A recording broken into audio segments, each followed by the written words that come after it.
चलिए आज के इस विश्लेषण में सीधे आगे बढ़ते हैं।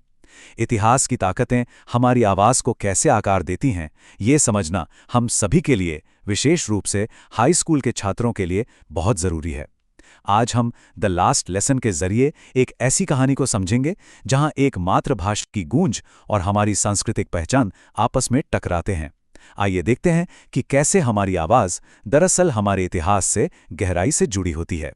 जरा इस बारे में सोचिए, क्या हो अगर कोई मातृभाषा जिसे बोलकर हम बड़े हुए हैं वो रातों रात गैर कानूनी बन जाए। सुनने में अजीब लगता है ना, लेकिन ये सिर्फ इतिहास के पन्नों का किस्सा नहीं है। जब किसी संस्कृति से उसकी भाषा छीनने का डर पैदा होता है तो वो सिर्फ शब्दों का नुकसान नहीं होता, वो अपनी पूरी पहचान मिट जाने का डर होता है। ये सच्चाई हमें ये सोचने पर मजबूर कर देती है कि हम अपनी भाषा को कितना हल्के में लेते हैं। भाग एक अनिच्छुक छात्र की सुबह। तो कहानी में हम मिलते हैं फ्रांस से। ये एक हाई स्कूल का स्टूडेंट है जो पढ़ाई में थोड़ा लापरवाह है और ग्रामर से तो इसे सख्त नफरत है। आमतौर पर जब कोई स्टूडेंट स्कूल के लिए लेट होता है तो उसे उम्मीद होती है कि क्लास में खूब शोर शराबा होगा और वो उस शोर का फायदा उठाकर चुपचाप अपनी सीट पर बैठ जाएगा।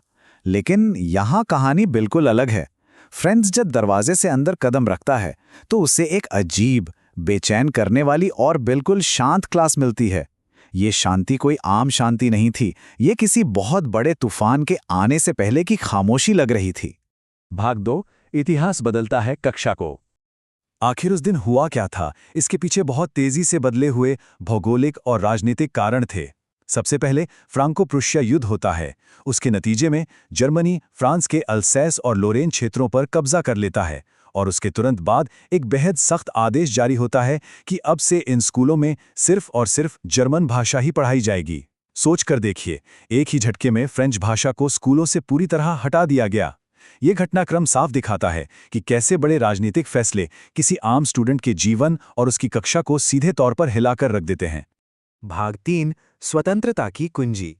जब क्लास में उनके टीचर एम हैमेल ये घोषणा करते हैं कि आज उनका आखिरी फ्रेंच पाठ है, तो फ्रेंच की मानो पूरी दुनिया ही पलट जाती है। उसकी पहले की सारी लापरवाही अब एक बहुत ही गहरे पछतावे में बदल जाती है। उसके अंदर ये बात चुभने लगती है कि उसने कभी अपनी भाषा और अपनी पढ़ाई को वो अहमियत नहीं दी जो उसे देनी चाहिए थी। ये एक ऐसा पल है जो किसी को भी रुला दे और ये एहसास दिलाए कि हम अक्सर उन चीज़ों की कद्र नहीं करते जो हमारे पास होती हैं, जब तक कि उन्हें छीन न लिया जाए।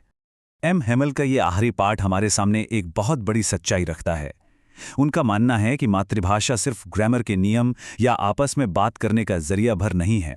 असल में मातृभाषा किसी भी राष्ट्र की पहचान और उसकी आज़ादी की कुंजी होती है। यह हमारी सांस्कृतिक पहचान का सबसे मजबूत आधार है। उनका कहना था कि जब तक कोई देश अपनी भाषा से जुड़ा रहता है, तब तक उसके पास अपनी आज़ादी की चाबी होती है। यानी अपनी संस्कृति को बचाने का सीधा सा मतलब है अपनी भाषा को बचाना।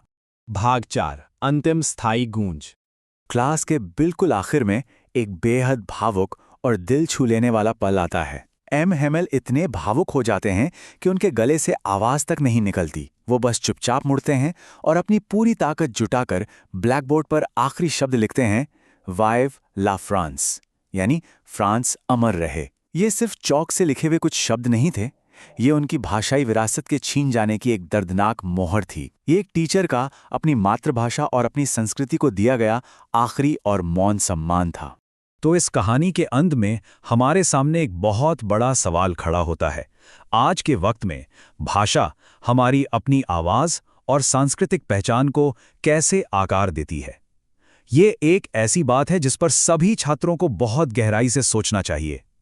हमारी सांस्कृतिक पहचान उस भाषा से मजबूती से जुड़ी हुई है जिसका हम हर दिन इस्तेमाल करते हैं। इस भाषाई विरासत को संजोना, इसका सम्मान करना और इसे बचाना असल में खुद की पहचान को बचाना है। इस चर्चा को हम यहीं विराम देते हैं, इस जरूरी सवाल के साथ कि हमारी अपनी आवाज़ के पीछे आखिर कौन सा इतिहास छिपा है।